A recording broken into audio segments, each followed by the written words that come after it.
Bhavnagar જે.કે. Sarvaiya college દ્વારા road safety awareness માટે seminar યોજાયો, જેમાં વિદ્યાર્થીઓમાં નવા કાયદાઓ અને રોડ સેફટીની જાગૃતિ મળી રહે તે હેતુથી આ કાર્યક્રમનું આયોજન કરવામાં આવ્યું હતું, જેમાં ટ્રાફિક ટ્રેનર અજયસિંહ જાડેજા અને આરટીઓપી આઈ મકવાણા સાહેબ દ્વારા રોડ સેફટી અવેરનેસ અંગે વિદ્યાર્થીઓને માર્ગદર્શન આપવામાં અલગ અલગ સ્પીડના કારણે જે ગાડીઓને નુકસાન થાય છે, તમે જોઈ શકો છો કે એક નાની એવી ભૂલ જે છે એ કેટલું મોટું નુકસાન કરે છે એ તમને ખ્યાલ આવે છે.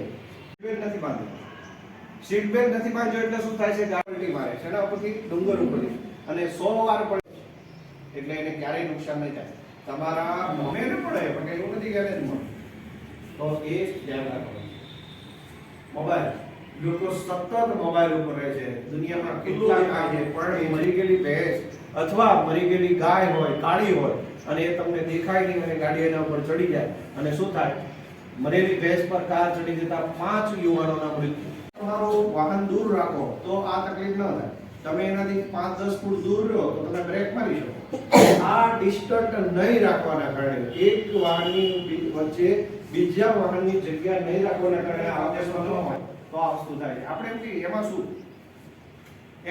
પણ આટલો ભાગ ભજવે છે. સ્પીડ, અલગ અલગ સ્પીડના કારણે ફોટા જોઈ જાય, તમારો ફોટો ન આવે, બસ આટલું યાદ રાખી અને આપણે કામ કરવાનું છે. અને હું doctor Ajaysinh Jadeja, traffic trainer. આજરોજ ભાવનગરની જે.કે. સરવૈયા કોલેજની અંદર ટ્રાફિક અવેરનેસનો સેમિનાર હતો. મારી સાથે આરટીઓના યશ મકવાણા સાહેબ અને અમિતભાઈ હતા.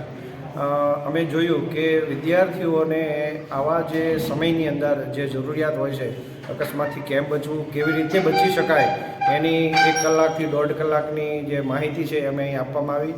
આજની જે જનરેશન છે એની અંદર સૌથી વધારે જો કોઈ પ્રશ્ન હોય તો એક તો એને હેલ્મેટ પહેરવા ગમતા નથી, એટલે હેલ્મેટ નહીં પહેરવાના કારણે અકસ્માતનો ભોગ બનતા હોય છે. બીજું કે એ સ્પીડમાં જતા હોય છે, અલગ અલગ વાહનો જે સ્પીડવાળા આવી ગયા છે એનાથી એ સ્પીડના કારણે અકસ્માત નોંધે છે. ત્રીજું કે જ્યાં ભાવનગરની અંદર જ્યાં સર્કલો છે કે રોંગ સાઈડ છે, આ જગ્યાએ જવાના કારણે અકસ્માતો નોંધે છે. જો વિદ્યાર્થીઓ પોતાના જીવનકાળથી અત્યારથી એ આ નિયમોને પાળે તો એ દંડથી પણ બચી શકતા હોય છે.